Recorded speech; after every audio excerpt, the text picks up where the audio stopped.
period. You've got a roof on it. Well, when Paul was there was a roof in it. Yeah, I'm sure there would have been a roof in it. Okay, and it says in Acts 19, verse 8 to 10, Paul entered the synagogue and spoke boldly there for 3 months, arguing persuasively about the kingdom of God. But some of them became obstinate. They refused to believe and publicly maligned the way. So Paul left them. He took his disciples with him and had discussions daily in the lecture hall of Tyrannus. This went on for 2 years, so that all the Jews and Greeks who lived in the province of Asia heard the word of the Lord. So using it as a base, and Ephesus was surrounding the surrounding area, the students of Paul, the other Christians who were there, they went out into the countryside around Paul, as we're going to see in a few minutes. But Paul basically, he stayed in the same place, and people came to him, which is very good for what he was doing. And that would have been a simple situation. That's not him in the hall. That's obviously a tree behind him, so that's not Paul teaching the hall. That was a picture taken on a Kodak, very early version. As was his custom, Paul went first to Jews, first teaching in the synagogue, and the Jewish leaders created problems for him and his disciples, which they always did, and had done practically. Paul must have got really sick of this, you know. It was his own people. He was trying to reach them, trying to teach them, and every time he got to a certain point, they started doing all sorts of things, and he ended up being beaten up and thrown out of the place. You'd think he would say, forget it, that's enough, I'm going home. But he kept on going. So Paul separated the disciples from the synagogue and found a lecture hall. There he taught the gospel daily to all who would come and listen. I would imagine they were, did a few leaflets and sent them out around the doors. Anyway, so this hall must have been almost like a preacher school that trained and sent out preachers to the whole province, so that everyone in the province came to know about the gospel. So he used it as a hub of the evangelistic exploit in that area. Well, for 2 years, so that all the Jews and Greeks who lived in the province of Asia heard the word of the Lord. Verse 10 says, that's all. So it was, I don't know whether that's an overstatement or a reality, but it certainly was, if he was effective in what he did. And the early Christians certainly made an impact in that area. Not all Jews said about we should strive to spread the gospel to everyone in our area. I wonder if the same could be said about us. All those in Corby, Kettering, Wellingborough, Northampton know about this, know about the Christ. Anyway, if they could do this in 2 years without any modern communication, then certainly we ought to be able to do this also.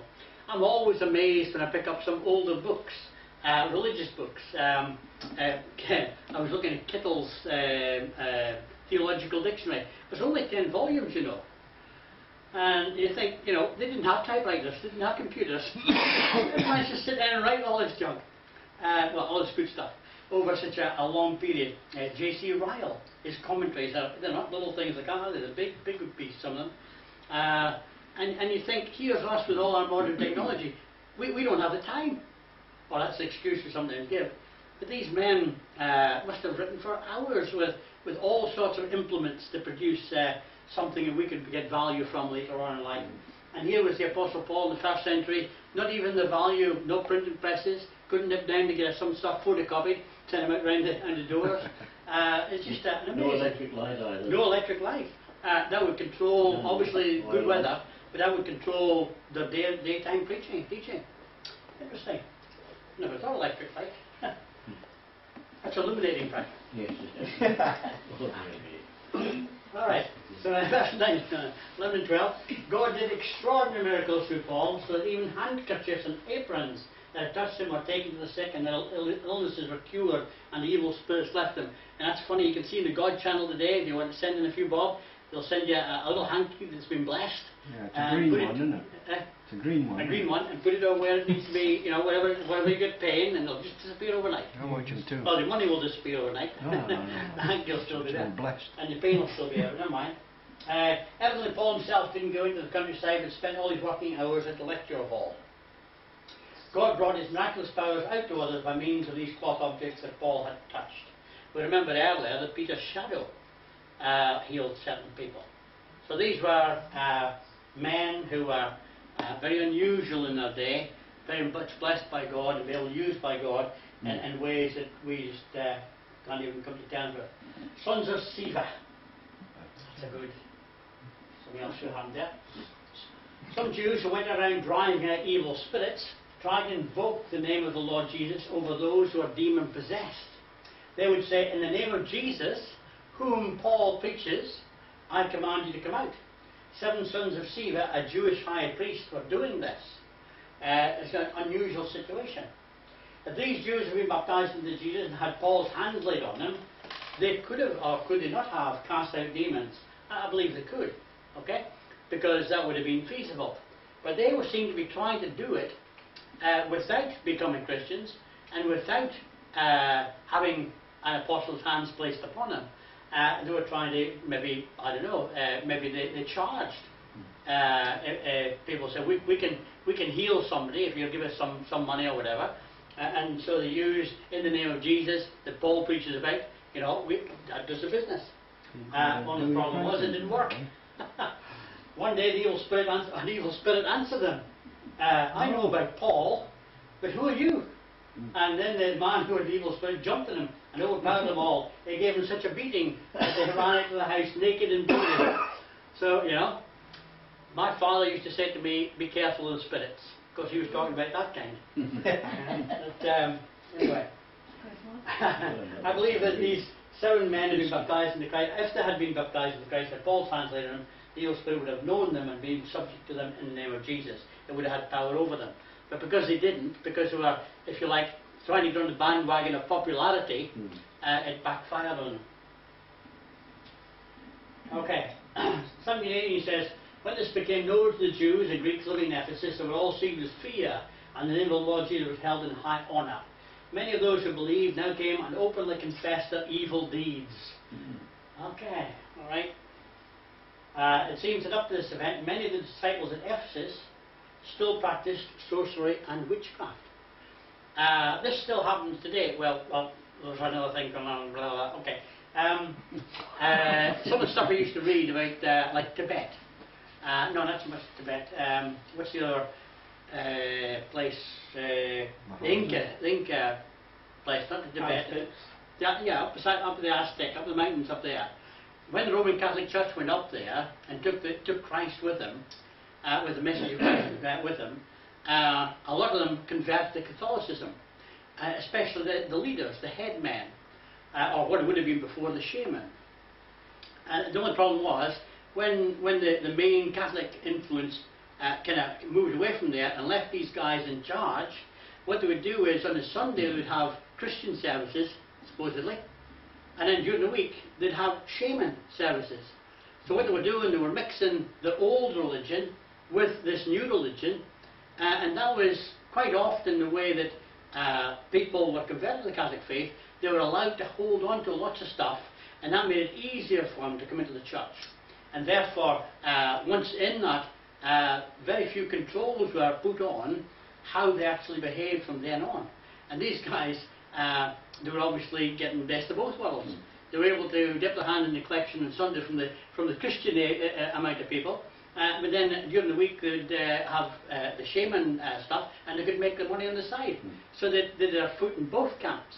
And that was not a modern thing, that's a modern thing as well as an old practice. So these guys had got enough Christianity to give them a veneer of respectability with the Christians, but they also liked to keep their feet in the camp of the sorcery and witchcraft, which gave them a larger audience to deal with and make more money off. So they were afraid to continue these evil practices and publicly swore off them. More than that, they actually made a visible or a physical display of what was happening. A number who had practiced sorcery brought their scrolls together and burnt them publicly. When they calculated the value of the scrolls, thinking about the time they're living in, the total came to 50,000 drachmas. In this way, the word of the Lord spread widely and grew in power. Now, you're not talking about a time when printing presses made printing easily. All these scrolls would have been hand done. There'd been all sorts of different, like parchment and bark and maybe someone stone, I don't know, all sorts of stuff, but scrolls wouldn't be stone. But there'd be all sorts of different stuff, beautifully done, woven with care, written with care, and they threw them all in the fire. So the gospel not only saves, it ought to change lives for the better. shining light to dispel the darkness of ignorance and superstition. It ought to make life better for everyone in society. Christianity ought to make a difference. When a person comes to Christ, even his dog should know the difference. And we don't always do that. It needs to be not just a head knowledge, and not only a heart knowledge, it needs to be a part of our lives and change the way that we think and change the way that we act and touch and different things. So here's Paul in Ephesus, and there's a spread, the power of the gospel going out from that centre piece to all those places that we read about there. And obviously we read about in Revelation, when we talk about the 7 churches of Revelation. Quite a few of them are involved here. This is from Paul's work in this area, where he took up against the practices of magic. Brought the magic and began burning them in the sight of all. They counted up the price, 50,000 pieces of silver or drachmas. That's it. Oh, I'll go back to that one. That's the remains of a great library at Ephesus. Okay? Interesting. One might wish that these books had been spared to be studied by modern scholars for the information they might contain about the superstitions and cultures of the nations from which they were derived. So they could tell you a lot about the history of the people, but instead they were all burned. And that's quite a common thing. It happens in lots of generations and lots of centuries and lots of places. When Peter.Paul and his guys went through their country, they used to break down all the old statues, all the old religious places, deface them and put them to the ground.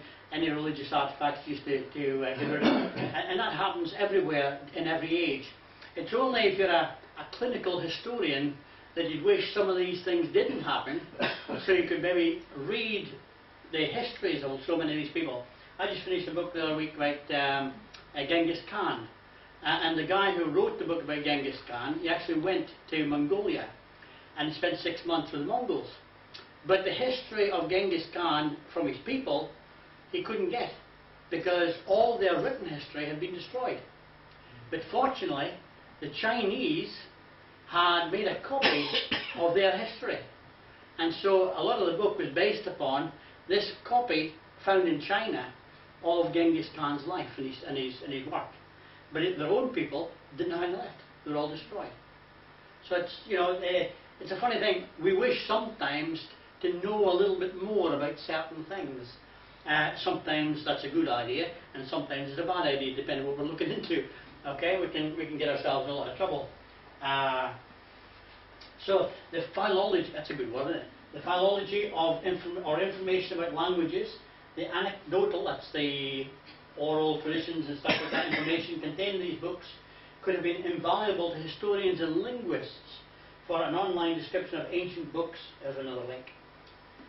Okay, so I've often found myself destroying books that were in excellent condition. I did it just about 2 years ago, clean out the garage out here, and somebody had donated a bunch of Jehovah's Witness books, and they were in good condition. And I've already got a bunch, so I didn't need any more. I didn't know anybody else wanted them, for a useful basis. So I put them on a fire. We had one fire. They would have been, probably a Jehovah's Witness would love to have them to put back in his library, and in fact for them to get rid of, because they don't want them around either. So I probably did them a favour, really, because all the changes they've had in the religious teaching, if you've got enough of these books, you can show them, look, that's what you said there, and that's what you said there, and that's what you said there. But now you can't prove it. And now you can't prove it, because you've got the books. but it's on the internet. Okay, so anyway, where was I? Giving up these books is a great financial sacrifice for these Ephesians. So these people put their money where their mouth was. They were burning that which had cost a lot of money, probably not only to make, but also for them to buy. So you can imagine these who were involved in sorcery and stuff like that. Some of them might have built up a good collection of their own, spending good money to build up that collection. Books are difficult to purchase, but they're easy to destroy. So anyway, books were much more valuable in the days before printing was invented, because they had to all be done by hand. In an NIV footnote, it says that a drachma was about a day's wage. Thus we see the value as being 50,000 days' wages of money. Okay? In modern times, we work at least 260 days a year. Thus, this could be considered a yearly wage of 192 men. That's a lot of money. Okay? And for the sake of Christ, for the sake of the what's the word, purity of Christ and His Word, they eliminated that which was in opposition to Christ. Put him on the fire. So they put the money where the mouth was. Why was sorcery such a big deal in New Testament times? Good question. Sorcery's always played a part in I would imagine most nations' history, if not in the forefront of the nation, certainly in the back in the back seat. Back in the time of Ezekiel, God said to Ezekiel, Ezekiel, you need to tell your people that they're a hard-hearted, hard-necked, rebellious people. And Ezekiel basically turned around to God and says, I can't take them that way. I think they're nice people. There's nothing wrong with you people, God. What have they complained about? They're really nice people. And so God, in 3 visions, takes Ezekiel up to Jerusalem. He takes him up to the temple, and what does he find? The leaders of the nation, the priests, the creme de la creme. They look like in the big processions, they're all nicely dressed, they're walking up to Jerusalem, and just outside Jerusalem, there's a huge statue. But it's not to God, which he wouldn't want anyway. It's to an idol. And these nicely dressed people were worshipping, going up to Jerusalem to worship, but they weren't going up to worship Jehovah God. They were going up to worship an idol. And he shows them again, and inside the temple walls, which are thick, and there were rooms inside the temple walls, these religious leaders were going on inside. You think, oh, they're going up to praise God, they're going up to worship. And as soon as they get in there, you can imagine them looking around them, opening the secret doors into these little places, and inside the rooms like these, on all the walls were all idolatrous caricatures and pictures and stuff like that, and they were worshipping not God, but they were worshipping idols inside God's city, inside God's temple even. And the last one, he turns around and he says, Ezekiel says, look God, they're not all bad. You can hear that crying. Listen to them. They're crying their hearts out because of what's happening to your people. And God said, is that right? And listen a bit closer. And he goes up and they're all bowing down. But they're bowing down not to God.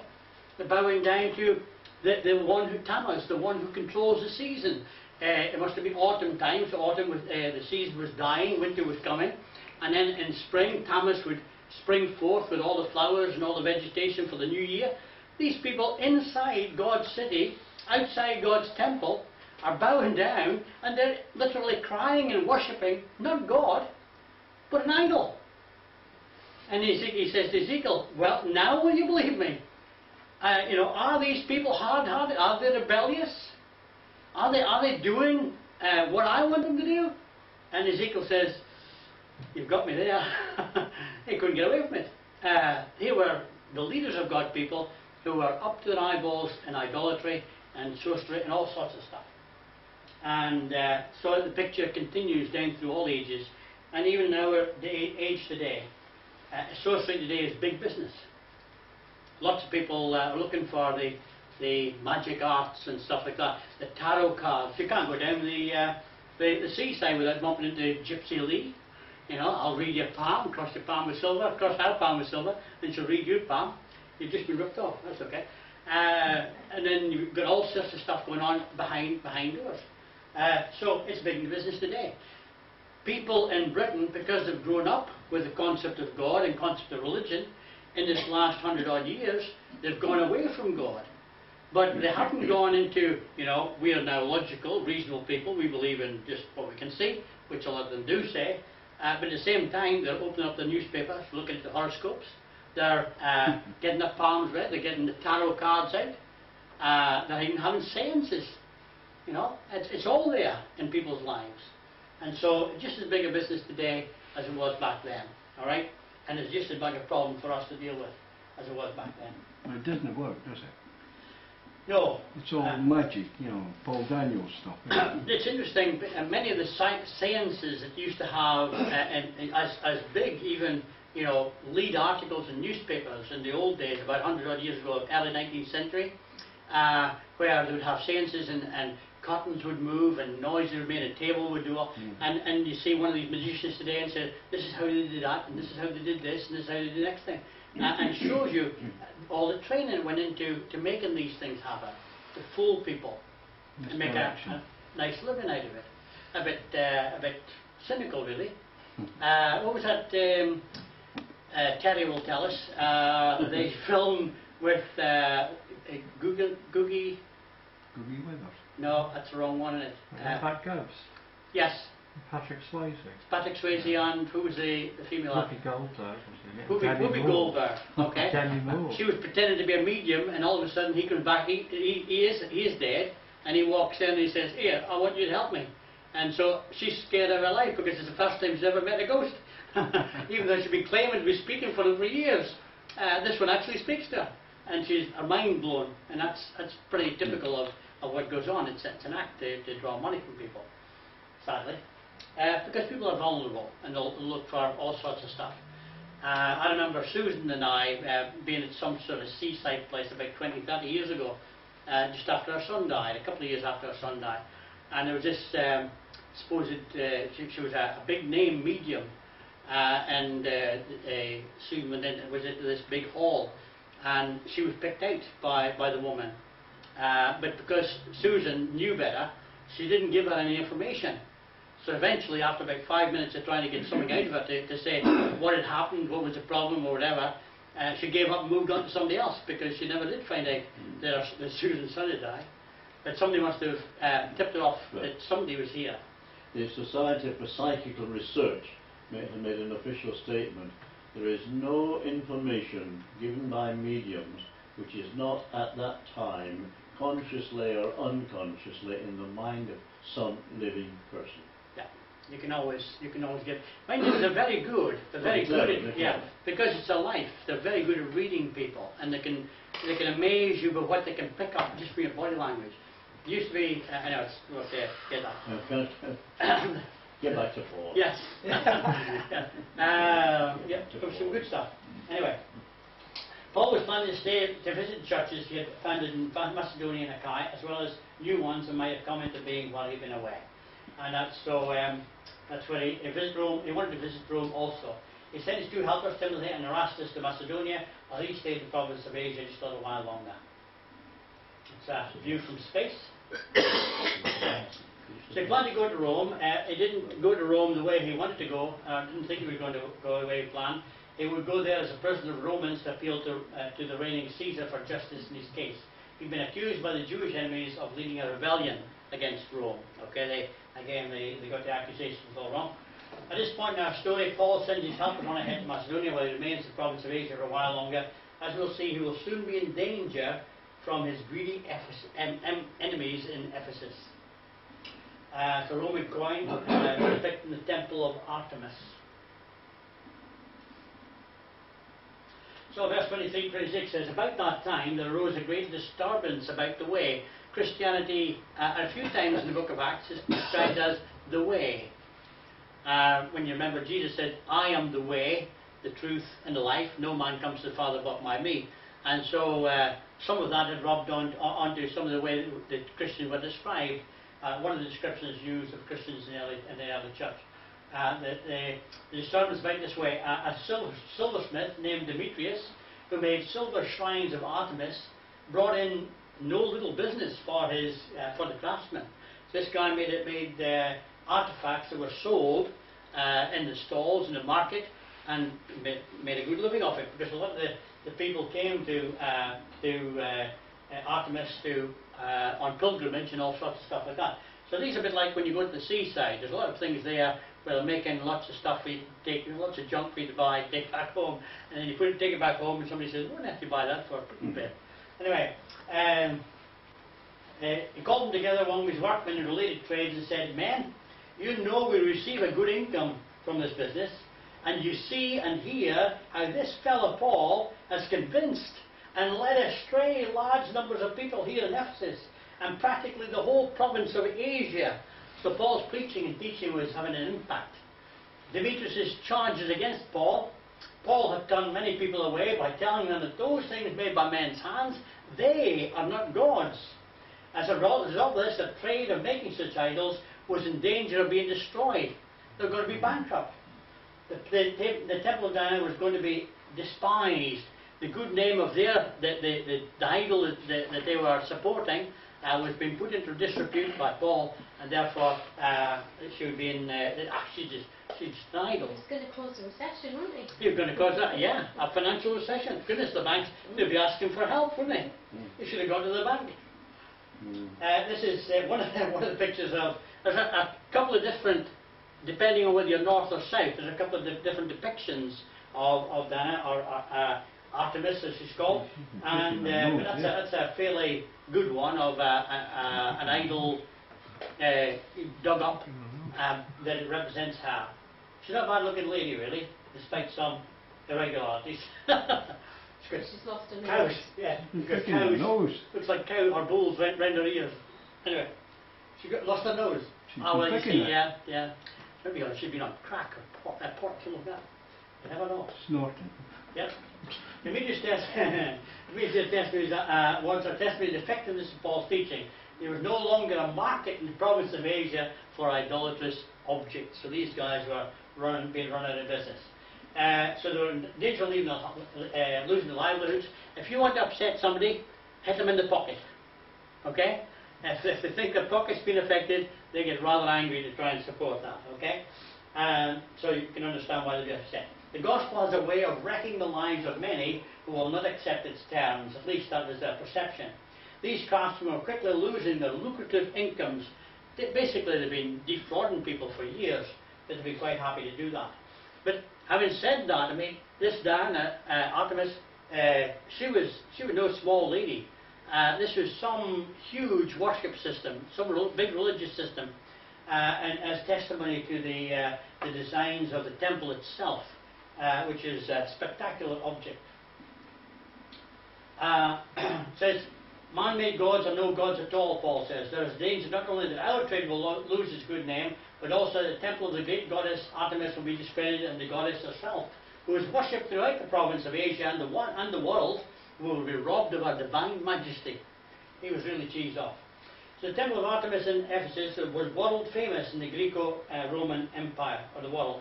Idol worshippers came there from all over, and that's why they made quite a good living out of it. The temple of Artemis is one of the ancient wonders of the world, a marble temple with over 100 marble columns, 5 foot in diameter, 5 foot round, and over 50 foot tall. Imagine that this is no small thing stuck away in a corner. This is the splendor of the city, and Paul's going around telling him, "You don't need her. She's only an idol. She's not worth it, and therefore you need to trust in Christ instead." So the statue of Artemis, though 40 feet tall, was also destroyed about 260 AD. The idol was said to have fallen from heaven because of the kind of stone it was made of.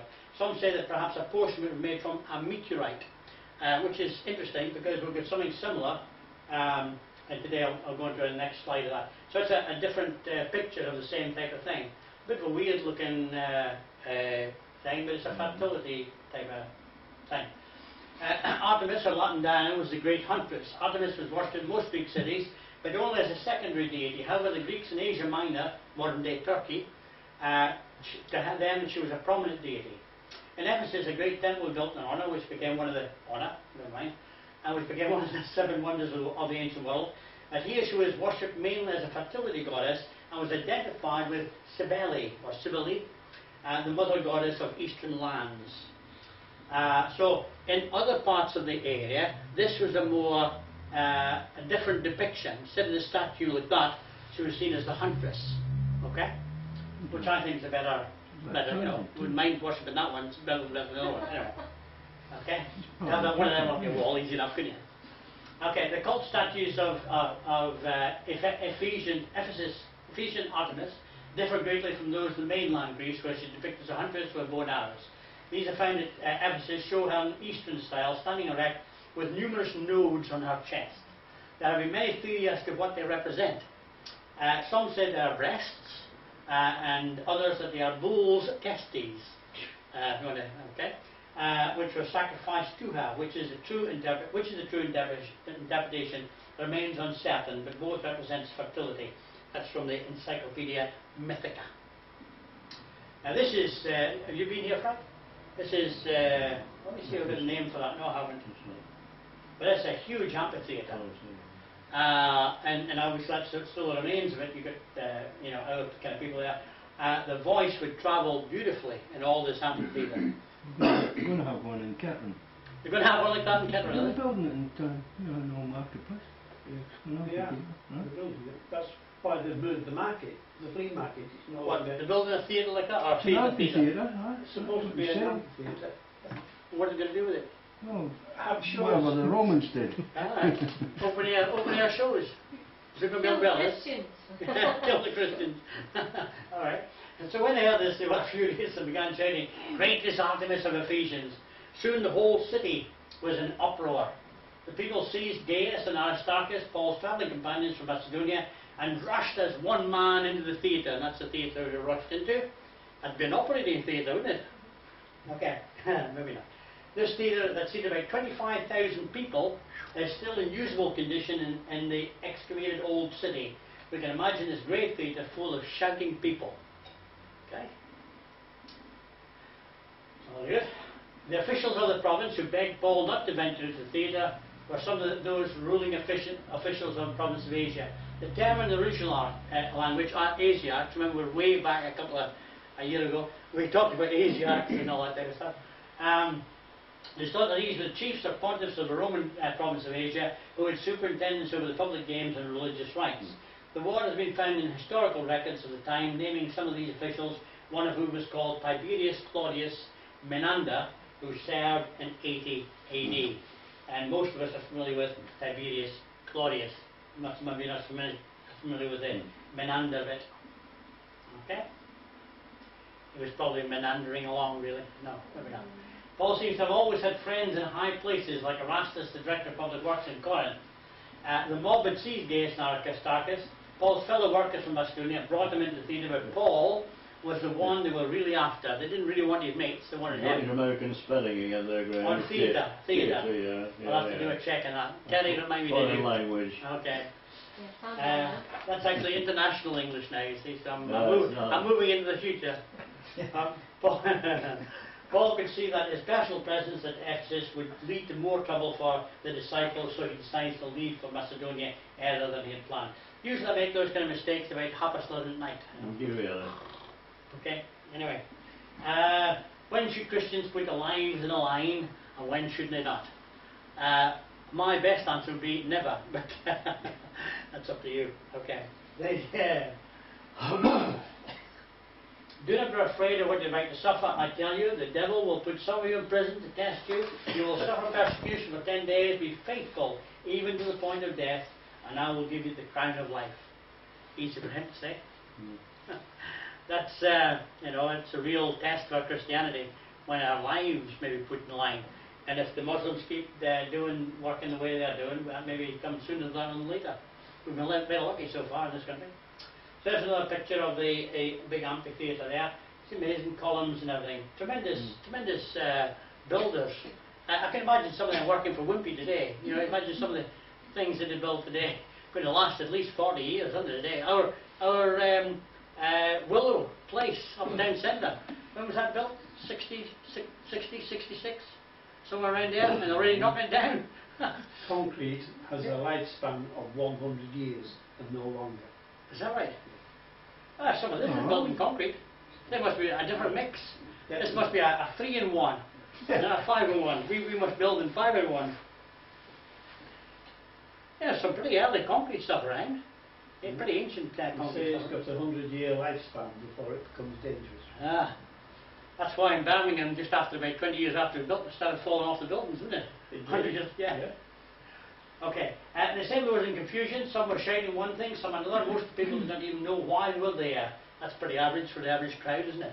The Jews pushed Alexander to the front, and some of the crowd shouted instructions to him. Most of them were silenced in order to make a defence before the people. But when they realised he was a Jew, they all shouted in unison for about 2 hours, "Great is Artemis of Ephesus."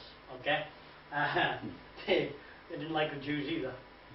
Okay, so there's a place of ancient Athenian assembly. Just a couple more minutes. The assembly, this word in the Greek, ecclesia, is the word most often translated church in the New Testament. Here it has a common meaning of assembly. Most of these assembled didn't know why they were there, and that's fairly usual with a mob. Alexander was a Jew, but he was also a silversmith and one of the ringleaders of the protests. However, the mob was not happy having a Jew as their spokesman to argue for their idolatrous cause. Okay. The city clerk quietened the crowd and said, "Men of Ephesus, doesn't all the world know that the city of Ephesus is the guardian of the temple of the great Artemis and of an image which fell from heaven? Therefore, since these facts are undeniable, you ought to be quiet and not do anything rash. You have brought these men here, though they have neither robbed temples nor blasphemed our goddess." That's a bad call, isn't it?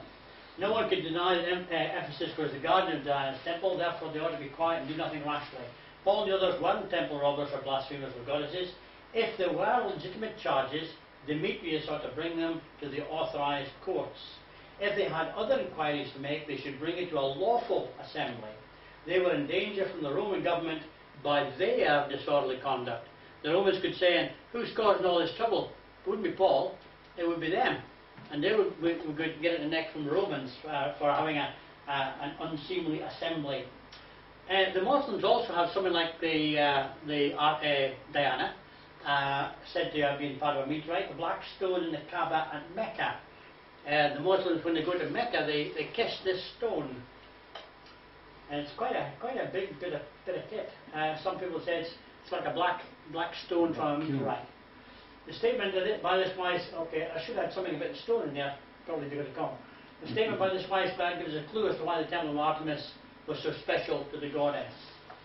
The stone that held from heaven, supposedly bore the image of the goddess, was evidently a meteorite that one could look at and imagine to see in it the form of a female figure. Someone might have even altered it slightly, sculpted it to look more like a humanoid form. This reminds us of the black meteorite in Kaaba and the Mecca worshipping by the Muslims. And they go there and they kiss this black stone. Yeah? This is not just a copy. This is not the one from Mecca, but similar type of stuff. Okay, so diorite. The stone diorite. Diorite. Okay? And many people will have died in order to protect it. And in case anyone doubts that, as a matter of fact, I just read a book in the Crusades and it was stolen for about 20 years by actually, you know how there's three major groups of Muslims. One Muslim group stole it and held it to ransom for against the other Muslim groups for about 20 years, about 14th century, something like that. In case anyone doubts the sacred black stone in Kaaba is truly worshipped by Muslims, here's a quote from one of their writers. "The eyes perceive in it a wonderful beauty, similar to that of a young bride. In kissing it, one feels a pleasure that delights the mouth, and whoever kisses it wishes he might never cease to do so. For this is an inherent quality in it and a divine grace in its favour. Let us only recite the words of the prophet in this connection. Certainly, it is the right hand of God on earth." Stone? Anyway, okay. Like the Blarney Stone. I was just thinking that the Blarney Stone Island must be something similar. Yes, okay. Right, I think we better... it's actually near the end. Okay, Paul preached the gospel, let God's word do the talking. He made no personal attacks in his own words on Artemis or anybody, anything connected with that directly. He let God do the talking. So, if we will do that in our teaching, and people get angry, their anger is provoked by God, not by our personal attacks. So if we tell people about the Scriptures, rather than our own opinions, then if they've got a problem with the Scriptures, they've got a problem with God, because that's where they come from, rather than being angry with us. So usually they are angry with us, and we get it in the neck first. He might take anger on us, but is misdirected just as Cain's was. He killed his brother not because of anything his brother did to him, that's topical last week, but because Cain was angry with God. Okay? Acts 38:41, city clerk, if then Demetrius and his fellow craftsmen have a grievance against anybody, the courts are open and there are proconsuls, they can press the charges. If there's anything further you want to bring up, it must be settled in a legal assembly. As it is, we are in danger of being charged with rioting because of today's events. In that case, we would not be able to account for this commotion, since there is no reason for it. After he had said this, he dismissed the assembly. Okay, the Romans came down quite heavily against any crowd who were not doing what they were supposed to be doing, because the Roman peace was supposed to be kept. upheld by the citizens. Whilst to diffuse the situation, Roman law had harsh penalties for this kind of disturbance in the public tranquility. There were proper avenues of recourse for anyone with a criminal or civil complaint, and the difference is, in the Roman system, the laws were strictly enforced. John's 2. Conclusion. Paul had survived another close call, but his usefulness at Ephesus, I'll just slow down my reading to let the thing catch up, for the time being was at an end. The church there would continue long after he was off the scene. He would write a letter later to the congregation. He would write 2 letters to Timothy, whom he would decide to leave there to organise and edify the congregation. And John the Apostle would work there, taking Mary, the mother of Jesus, with him. Mary's house at Ephesus, the traditional supposed little house. It's not a bad house for her. Anyway. Francis John would be exiled to Patmos, a small island just off the shore from Ephesus. Jesus would write one of his 7 letters to Ephesus, about the Asian congregation. John would later return to Ephesus and serve his remaining years, die, and be buried there traditionally. Some other traditions say that after John died, Mary returned to Palestine to live out the remainder of her life, and she was buried near Jerusalem. Look at that. That say Jesus would write one of this. Yeah, well, Jesus, Book of Revelation.